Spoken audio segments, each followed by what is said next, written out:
We're now going to look at Part B questions. In our Part B questions, we have the fundamental theorem of calculus 1 and the fundamental theorem of calculus 2. For the fundamental theorem of calculus 1, this expression, when we have d by dx, the integral x cubed to e to the x of t e to the t squared dt, what this means is that the derivative with respect to x of the integral a to x of f of t dt equals f of x, or the integral a to x f of t dt equals f of x for some definite integral. Okay, so this is kind of interesting, but what it means, if I have the derivative with respect to x of the integral of a to u of x d f of t dt, this equals f of u of x times du x dx. So I have to multiply by the derivative. Now here, this bottom number must be a constant, but here I don't have a constant. So I have to somehow manipulate this. And to do this, this is going to equal the derivative with respect to x of the integral from a to e to the x, e to the tan squared, or t squared dt, plus the integral from x cubed to a of e to the t squared dt. This equals d by dx, the integral a e to the x e to the t squared, minus, oh, I should put square brackets, I don't want to jump steps, minus the integral from a to x cubed e to the t squared dt, which equals d by dx integral a to e to the x e to the t squared dt minus the integral from a to t x cubed e to the t squared dt, and we're going to derive with respect to x out front. This equals e to the x all squared times the derivative with respect to x of e to the x minus e to the x cubed squared times the derivative with respect to x of x cubed, which equals e to the x all squared e to the x minus e to the x cubed times 3x squared. Now you could simplify this further, but this is where we'd expect you to at least get to. Our second question uses the fundamental theorem of calculus 2, which is f of the integral from a to b f of x dx equals f of b minus f of a.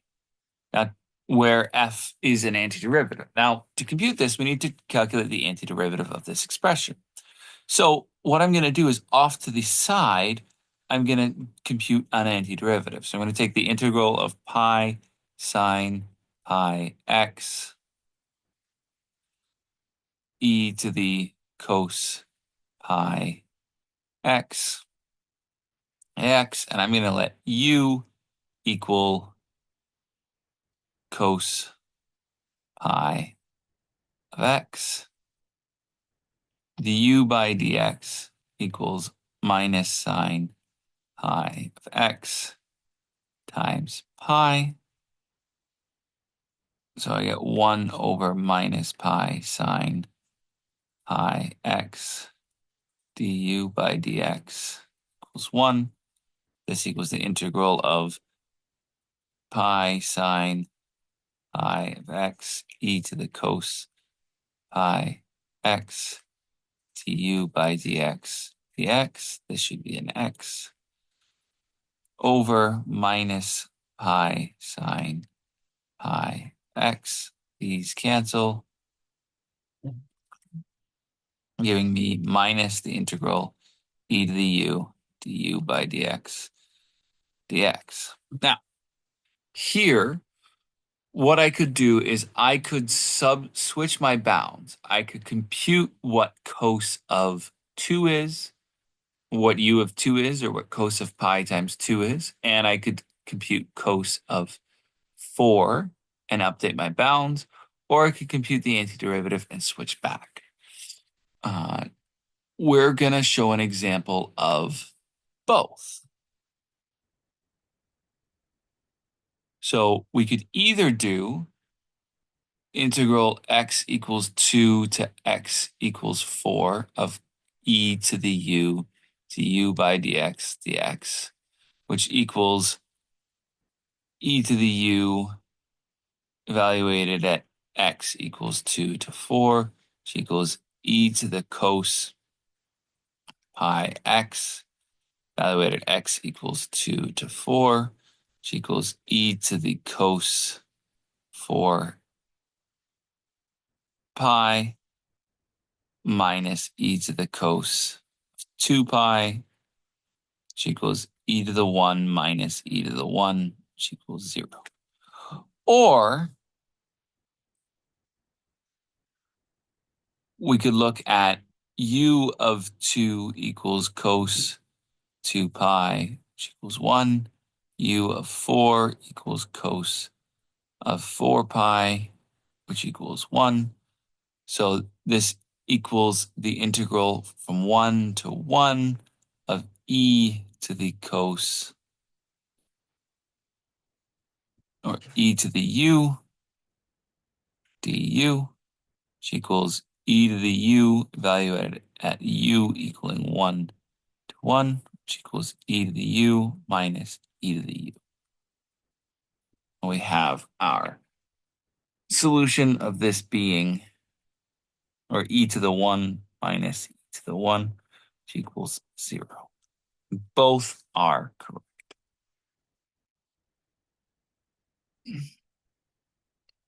In B2, we have a definite integral question, and we want to solve this using a Riemann sum with n rectangles with a right end approximation. Compute the closed form of your Riemann sum. So a Riemann sum, Rn, equals the sum of I equaling 1 to n of f xi delta x. Now, with a Riemann sum, I like to do a little picture here that kind of looks like a pie. And then my function is down below. So f of x equals x squared plus 3x. My n here, they want n rectangles. I want a right end approximation. My b is my upper bound of 2. And my a is my lower bound of 0. So delta x equals b minus a over n, which equals 2 minus 0 over little n, which equals 2 over little n. Xi equals a plus I delta x because it's a right end approximation. This comes from it being a right end approximation, which equals 0 plus I times 2 over n, which equals 2 over n I. This gives me f of xi. Well, f of xi star equals 2 over ni squared plus 3 times 2 over ni, which equals 4 over n squared I plus 6 over n, or 4 over n squared I squared plus 6 over ni.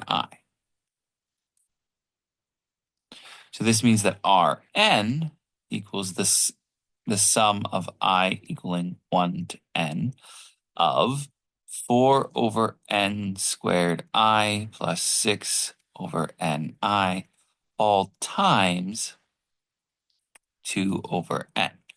So remember, this is f of xi star, and this is delta x. So this equals the sum of I equaling 1 to n. And now what I'm going to do is I'm going to distribute. Okay, this is going to be 8 over n squared I squared. Remember that squared, plus 12 over, or 8 over n cubed I squared, plus 12 over n squared I. Now, to help solve this, I want to use my sum rules. So I'm going to distribute this sum to give me 8 over n cubed, sum of I equaling 1 to n of I squared, plus 12 over n squared times the sum of I equaling 1 to n of I. Now, if we incorporate our sum rules, this becomes 8 over n cubed, n squared, n plus 1. Oh, sorry. For our I squared, it's n plus 1, 2n plus 1, all over 6. Plus, and for our I term, it becomes 12 over n squared times n plus 1, all over 2. This is the closed form. Okay. In part B, it asks us to compute the definite integral by taking the limit of the previous answer as n approaches infinity. So we're in here, we're going to take the limit as n approaches infinity of 8 over n cubed n plus 1, 2n plus 1 over 6 plus 12 over n squared n plus 1 over 2. Now, before computing the limit, what I'm going to do is I'm going to simplify this expression. We get the limit as n approaches infinity of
To help compute this, we're going to rewrite these fractions first. The limit as n approaches infinity of, and I'm going to write these numbers first. So I'm going to do 8.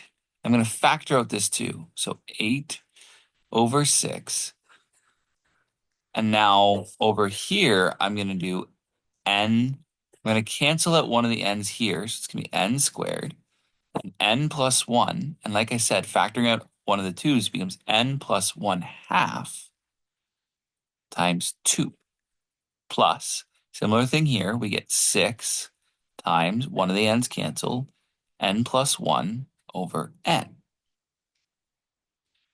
Now here, what I'm going to do is I'm going to simplify this here and then expand this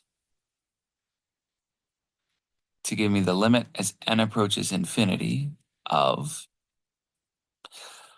8 over 3 times n squared plus 3 over 2n plus 1/2 all over n squared plus 6 times 1 plus 1 over n.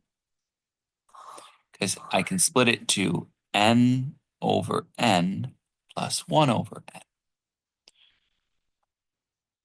which equals the limit as n goes to infinity of 8 over 3 times 1 plus 3 over 2n plus 1 over 2n plus 6 times 1 plus 1 over n.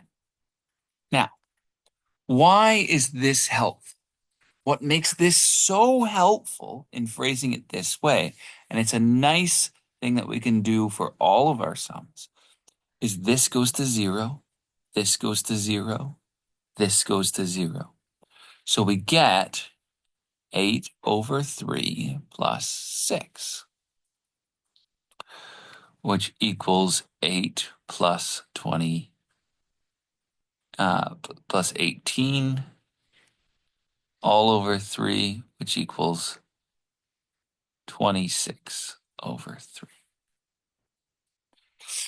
Now we're going to verify this using the fundamental theorem of calculus, which is the integral from 0 to 2 of x squared plus 3x dx equals x to the 3 over 3 plus 3x squared over 2, evaluated from x equaling 0 to 2. Okay?